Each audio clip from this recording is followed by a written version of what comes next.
My name is Mary, and I'm getting close to my late 50s this year.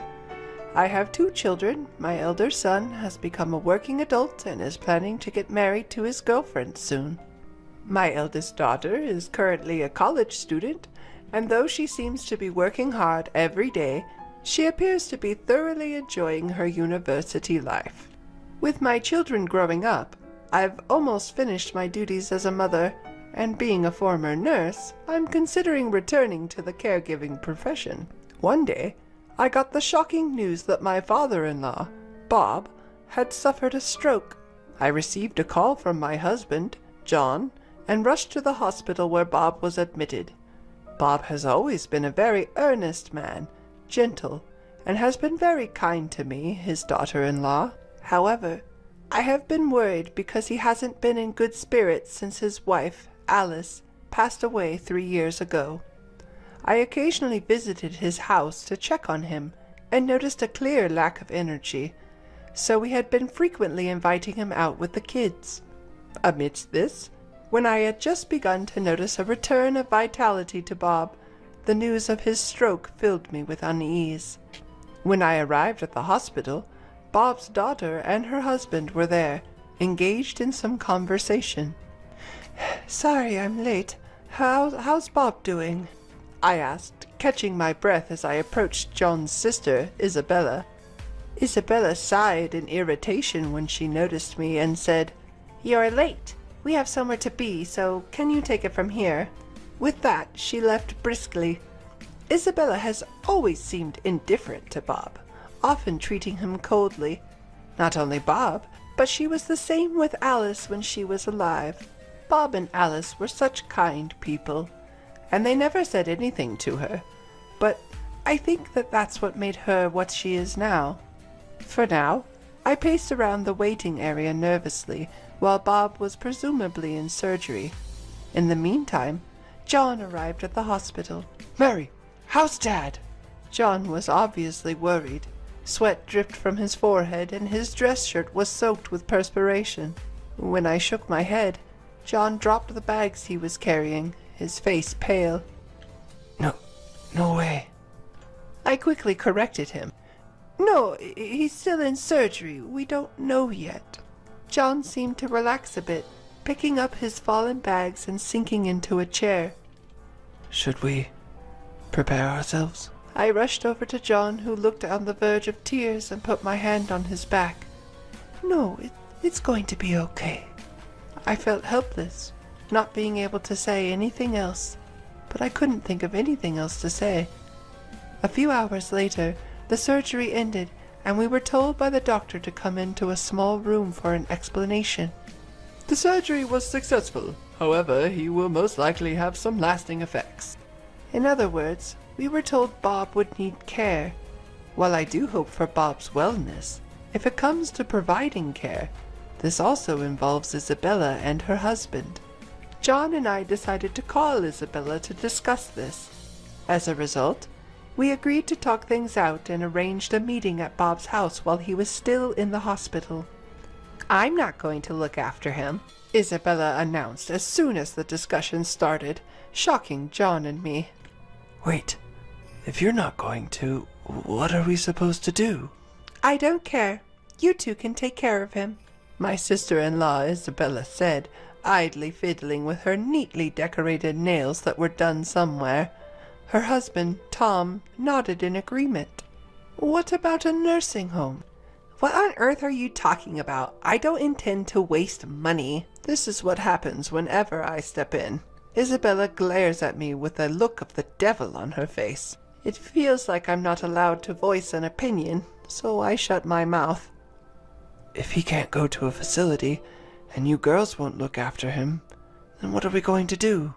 "That's why you guys should take care of him. I don't need some decrepit poverty god in my house." Isabella giggles as she speaks. Even I, normally patient, lost my cool at that. "That's too much, even for you. He's your father." "I don't care. Why is it that just because he's my father, I have to be the one to look after him? Besides, he's John's father too. I've been saying you guys should look after him." There's nothing I can say to that. If we could take care of him at home, I would love to. But our house isn't fully accessible. There are many steps and level differences. If we were to take in my father-in-law, we'd have to remodel our house, and we don't have enough funds for that. Mary, don't you have a care worker certification? Taking care of Dad should be easy, right? I was at a loss for words at Isabella's smug face. John too seemed to feel the same, and we decided to take the issue home for the time being, leaving our in-laws' house behind. What should we do? Mary, you were thinking about going back to your care work. That's okay. I wasn't absolutely set on going back, so don't worry about it, I gently said to a troubled John. The issue is the money. I don't mind taking in your father, but if we do, we'll need to make this house accessible so he won't fall, and medical equipment isn't cheap. You're right. I wonder if it'll cost about $100,000. That's just a rough estimate, but if we think about adjusting the entire first floor for him to live on, that's about how much it'd cost. Our eldest daughter is still in college, so we don't have that much money. We still have a mortgage on the house, and the thought of adding a loan for renovations is daunting. I feel terrible about this, but should we ask him to go to a facility? The question is, can we even get him in one? The waiting lists are long, and the costs aren't negligible. I'm sure Isabella and her family won't help. There seems to be no solution in sight. We decided to at least hear out my father-in-law's opinion, and I alone went to the hospital where he was hospitalized. Upon entering his room, I found my father-in-law had recovered considerably and greeted me with a smile. Sorry for all the trouble. Every time I visited, my father-in-law would say something like this. Why would you say that? Now, I've brought you one of your favorite books today. According to the doctor, my father-in-law suffered a stroke on one side of his body and could no longer move the right half of his body on his own. Because of this, when reading a book, he would place it on the table and use something heavy to keep the pages from turning on their own. Ah, thank you. My father-in-law took the book I had brought and placed it by his pillow. Dad, I came today because I wanted to talk about something. It's about what's to come. At this, my father-in-law smiled warmly. Oh, I know. I'll be okay, even in a nursing home. I have saved up for it, so you don't have to worry. Despite his words, I could see a hint of loneliness in his expression. Well, Dad, if you're okay with it, why not come to our house? I've worked in elderly care before, and I'm a stay-at-home mom, so I have time. And John's there too. That's right. Let's live together. I blurted out the words, seeing his lonely expression. My father-in-law looked at me in surprise. That's a kind offer. He must have felt it somewhere within him, that he couldn't go back to his own house anymore. His own house, where his daughter Isabella and her husband are living. And I can see them treating him as an inconvenience if he were to return, ultimately leading him to a nursing home. Thinking this, I felt a pang of sadness. I had initially planned to listen to my father-in-law's feelings and proceed with the conversation accordingly, but I got ahead of myself. I felt somewhat guilty towards my husband, John, but I knew he would understand. Now, all that was left was to somehow arrange for his aftercare before his discharge. The problem was the cost. I decided to consult Isabella once. With these thoughts, I headed home. When John came back from work and I told him what had happened at the hospital, he looked a bit troubled, but agreed as if he had known it would come to this. John called Isabella right there. That's why we're asking for your help, because we're the ones who are going to be looking after Dad. It seemed like John and Isabella were arguing over the phone, and John's tone was getting a little harsh. With a sigh, he hung up the phone. John explained his conversation with Isabella. It seemed she was refusing to give any money, and there was nothing we could do about it. For the sake of my father-in-law, John began to discuss how we could handle the costs. After that, our house got a bit noisy. We discussed how to renovate the house and what kind of care supplies we'd need, and received various explanations about home care. When I told my father-in-law that he would be living with us after he was discharged, he looked apologetic, but also pleased. "Mary, could you get the checkbook that's over there?" My recovered father-in-law pointed at a cloth bag on the shelf during one of our visits. Wondering what he'd use a checkbook for, I did as he asked and took it out. Watching my father-in-law, I saw him open the bank book and show it to me. "I have some money here. Can you and John use it?" The checkbook he showed me had an amount written in it that I had never seen before. When I froze seeing this, my father-in-law laughed and said, "You and John will be taking care of me from now on, right? I heard about you getting a new car and making the house accessible.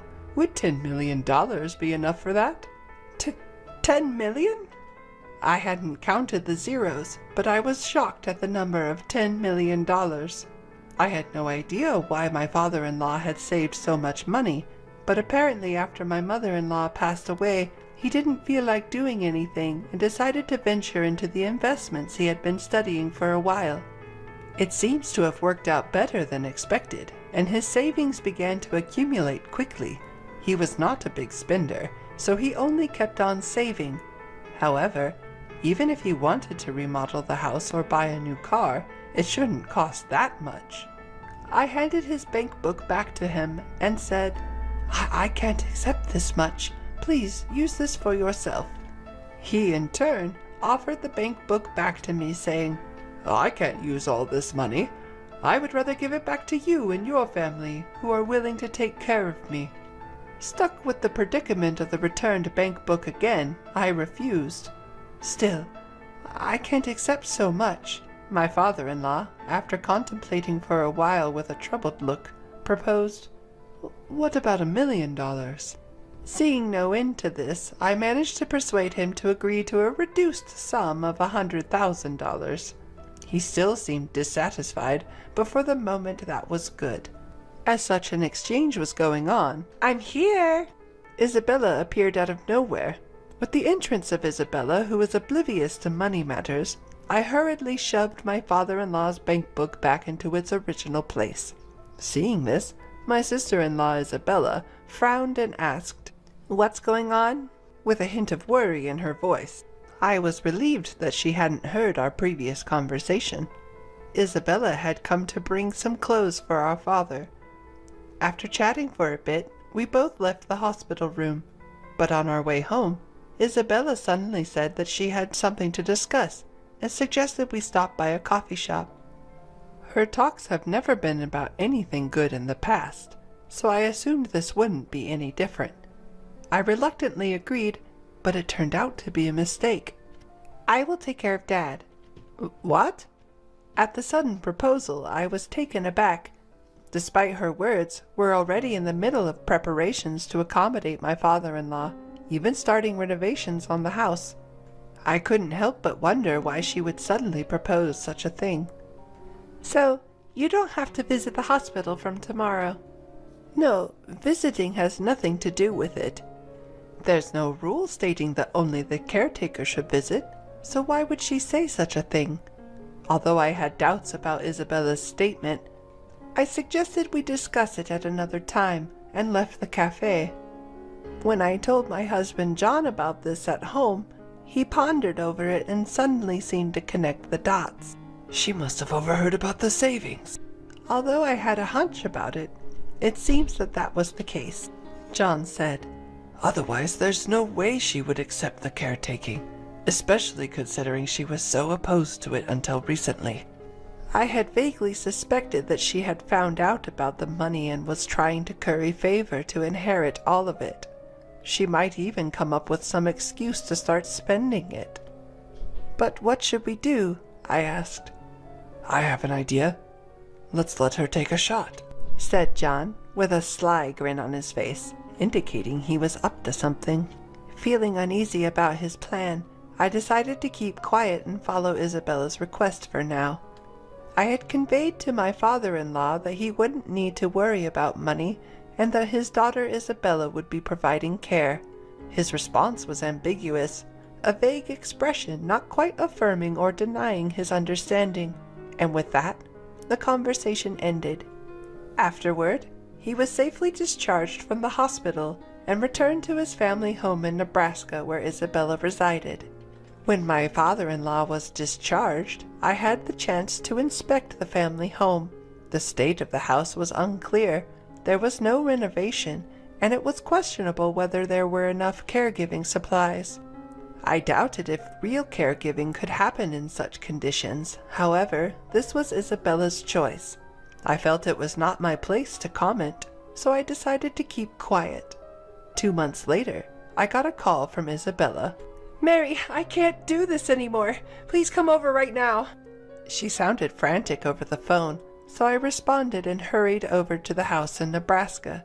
When I arrived, the house was messy and there was a disgusting odor in the air. As I was wondering what happened, Isabella appeared, looking more disheveled than ever. She had dark circles under her eyes, and her walk was unsteady. "Are you okay?" I rushed over to Isabella, clearly in a bad state. Isabella grabbed my hand and said, "Take Dad away." At first, I didn't understand what she meant, but after calming her down and getting her to explain, it seemed she had underestimated the challenges of caregiving. The duties extended from assistance with walking and meals to dealing with incontinence, which also meant dealing with diapers. It was overwhelming for her, not being able to handle anything around the house or even look at herself. I told her I couldn't make any decisions right then and promised to contact her as soon as possible. I took this matter home with me. "It lasted 2 months. That's impressive," my husband John muttered as he glanced at the calendar. Apparently he had seen this coming. He proposed we go and pick up my father-in-law on his next day off, and I agreed. A few days later, when we arrived at the family home in Nebraska, my father-in-law was already packed and ready to leave. I felt relieved that I could finally take him home. "I've endured for 2 months, and I used to live here too, so I deserve at least $5 million, Isabella said out of the blue as we were about to help my father-in-law into the car. I was so startled that I stopped in my tracks. John, too, was taken aback and turned to look at Isabella. Unfazed, she had a smug expression on her face. "What are you talking about, Isabella? This is not the time or place to talk about money, especially in front of Dad. He raised us after all." John tried to reason with her, but it seemed to have no effect. "I'm his daughter. It's only fair that I get paid." Her defiant response surprised me. How could she be so brazen? I questioned Isabella's personality. "Enough, Isabella. You shouldn't be talking about such unsavory matters. And besides, you've already received money," my father-in-law injected with a disbelieving expression. "There's none left. Just $5 million. What's so hard about that? If you're just going to wither away, you might as well put it to good use." "Sis!" I was taken aback. To think she would dare to speak in such a manner to her own father. I stood frozen in surprise. Even my usually composed husband, John, seemed to be seething at Isabella's words, his face turning beet red as he glared at her. "John, it's okay. She's speaking the truth." In an attempt to soothe his riled-up son, Bob, my father-in-law, gently reassured him and then turned to Isabella with a stern expression. "Isabella, you are no longer my child. Leave this house." His words were icy, to the point. Upon hearing this, Isabella froze in shock. "What? What are you talking about? I'm your only daughter." "I only have a son, and this kind and caring woman here is my daughter-in-law. I don't know you anymore. Take your foolish husband and leave." Having only heard the soft-spoken side of my father-in-law, Bob, I was astonished at the harsh tone now. Looking at Bob, his eyes were hardened, not permitting any defiance. It seemed as though that the message was being conveyed. Even Isabella was silenced by his dominance. "Well then, shall we go? We're counting on you moving forward." It was as if the face from earlier had disappeared. Bob was back to his usual self, and he smiled at me. John and I had no choice but to follow his words. We drove back home, leaving a stunned Isabella standing in place. Apparently, Bob later arranged through his lawyer for a last will and testament, stating that the inheritance would go only to John, and ensuring that no portion of it would end up with Isabella. Though the house became vacant with Isabella's departure, John and I wanted to live there, and Bob was happy to oblige. Isabella and her husband moved out and into an apartment, and it seemed that they had been using a significant amount of Bob's money even when he was in good health. Their spendthrift habits led them into debt, and now they're struggling to pay it back. Every day I can't help but think that this is the inevitable outcome for someone like Isabella, who can't respect or repay her parent even if he's her biological father. While caring for Bob is indeed tough, as a person who has been in the caregiving profession, it doesn't feel like a burden to me, and we're able to maintain a good relationship.